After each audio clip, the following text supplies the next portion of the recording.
Hey everyone!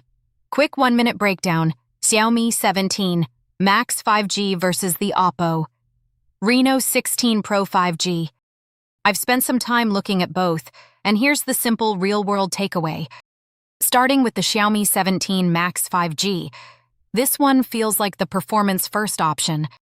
It's clearly aimed at people who want fast multitasking, heavy gaming, and just that overall no-lag experience.